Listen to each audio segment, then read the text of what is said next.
Good morning. My name is Christian Thomas, and I'm a senior. For those of you who are not yet seniors, when the time arrives, we are required to complete a service project. This can take many different forms, ranging from traveling to another country to construct basketball courts, all the way to working here at a camp for those with special needs. Today, I'd like to share with you my own service experience, and I'd like to discuss how it relates to the desire to serve others and the gratitude, which are so important to the Thanksgiving drive. So, for my service project, I, along with 11 other students, traveled to the U.S.-Mexico border to Brownsville, Texas.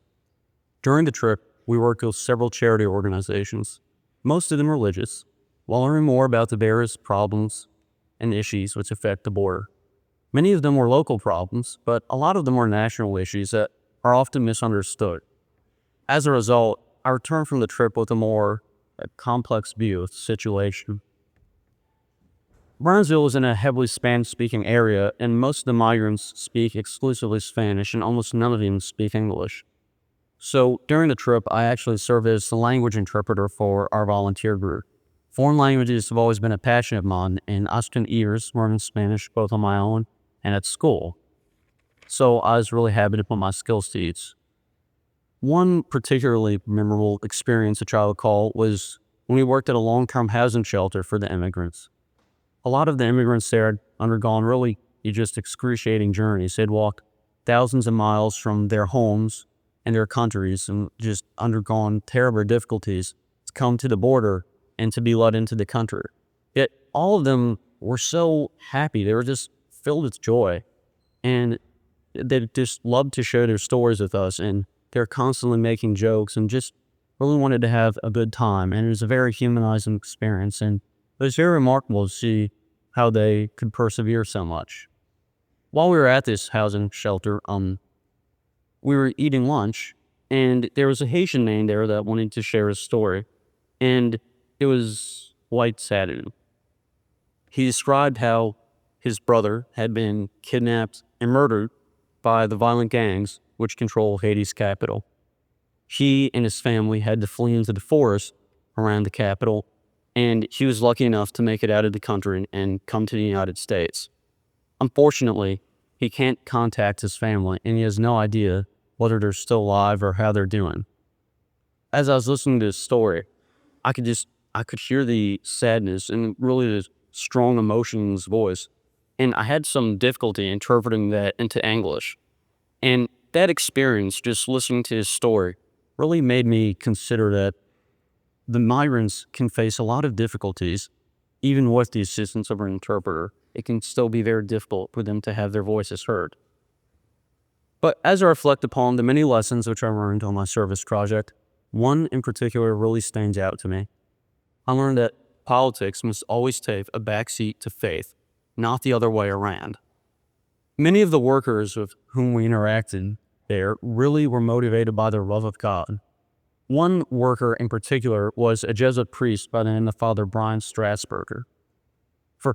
For him and for many of the other workers, the border is simply another issue which is exploited by both sides of the political spectrum with just the total disregard for the needs of the migrants.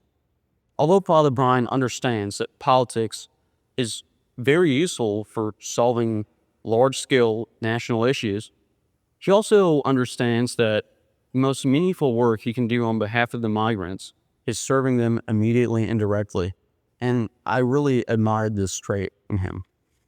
Father Brian's belief that working for the migrants is more important than simple advocacy is called subsidiarity, and it's a core tenet of our Catholic faith.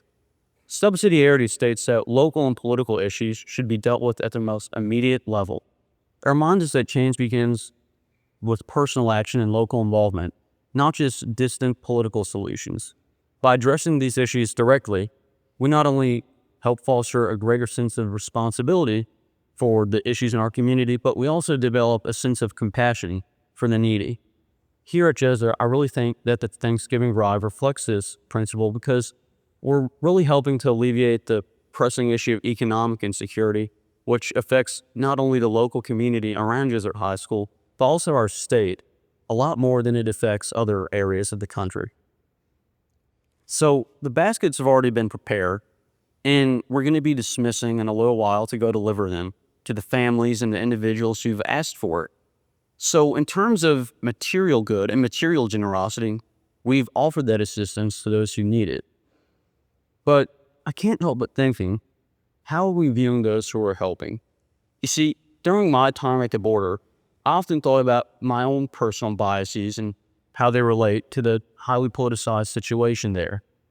I realized that I could do the most good when I looked past my own bias and my own preconceived notions and saw everyone who was at the border and was working there, from the immigrants to the Border Patrol agents, as people who can caught up in the indifferent reality in which we often find ourselves living. So I ask all of you here, do we see the inherent dignity in those whom we're serving? Or do we simply ignore it because we have a vacation?